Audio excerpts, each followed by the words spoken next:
আমরা যদি শুধু সমালোচনা করার অর্থে শুধু সমালোচনাই করি, দেশের মানুষের পেট ভরবে? পেট ভরবে না।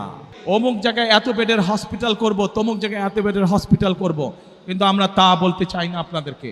এবং সেজন্যই আমরা 1 লক্ষ হেলথ কেয়ারার নিযুক্ত করার পরিকল্পনা গ্রহণ করেছি, যাতে করে মা বোনেরা এবং শিশুরা ঘরে বসে কম বেশি চিকিৎসার সুবিধা পেতে পারে। নির্বাচনী জনসভায় দাঁড়িয়ে একটি রাজনৈতিক দল হিসাবে আমরা আমাদের প্রতিদ্বন্দ্বী দল যারাই হোক না কেন, আমরা তাদের সম্পর্কে আপনাদেরকে হয়তো অনেক কথা বলতে পারি, তাদের হয়তো অনেক দোষ ত্রুটি তুলে ধরতে পারি, কিন্তু তাতে কি জনগণের কোনো উপকার হবে? কি ভাই, আমরা যদি সমালোচনা করার স্বার্থেই যদি সমালোচনা করে দেশের সাধারণ মানুষের কি তাতে কোনো উপকার হবে? উপকার হবে না।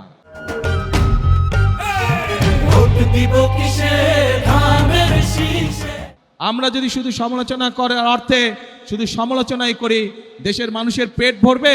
পেট ভরবে না। আমরা হয়তো আপনাদেরকে বলতে পারি অমুক জায়গায় এত বেডের হসপিটাল করব, তমুক জায়গায় এত বেডের হসপিটাল করব, কিন্তু আমরা তা বলতে চাই না আপনাদেরকে। বরং আমরা চাই গ্রামের মানুষের কাছে, গ্রামের নারীদের কাছে, গ্রামের শিশুদের কাছে স্বাস্থ্য সেবা তাদের ঘরে ঘরে পৌঁছে দিতে। এবং সেজন্যই আমরা 1 লক্ষ হেলথ কেয়ারার নিযুক্ত করার পরিকল্পনা গ্রহণ করেছি, যাতে করে মা বোনেরা এবং শিশুরা ঘরে বসে কম বেশি চিকিৎসার সুবিধা পেতে পারে। বাংলাদেশের জনসংখ্যার অর্ধেক নারী, এত বিপুল সংখ্যক যেই জনসংখ্যার অর্ধেক নারী, সেই নারীদেরকে আমরা কর্মহীন রেখে আমরা কোনোভাবেই আমাদের এই বাংলাদেশকে আমাদের প্রত্যাশিত লক্ষ্যে নিয়ে যেতে পারবো না।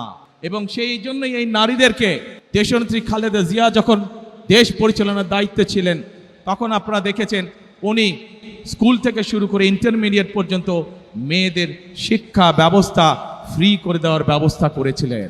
আমরা সেই নারীদেরকে, সেই শিক্ষা ব্যবস্থার ফলে, ফ্রি শিক্ষা ব্যবস্থার পরে নারীদের একটি বৃহৎ অংশ আজ শিক্ষিত হয়েছে, কিন্তু সেই নারীদেরকে আমরা স্বাবলম্বী করে, অর্থনৈতিকভাবে স্বাবলম্বী করে গড়ে তুলতে চাই। এবং সেই জন্যই আমরা বলেছি আপনাদের ভোটে ইনশাল্লাহ আগামী 12 তারিখে বিএনপি সরকার গঠনে সক্ষম হলে আমরা বাংলাদেশের প্রত্যন্ত অঞ্চলে গ্রামগঞ্জ সহ সকল পরিবারের নারীদের কাছে আমরা ফ্যামিলি কার্ড পৌঁছে দিতে চাই।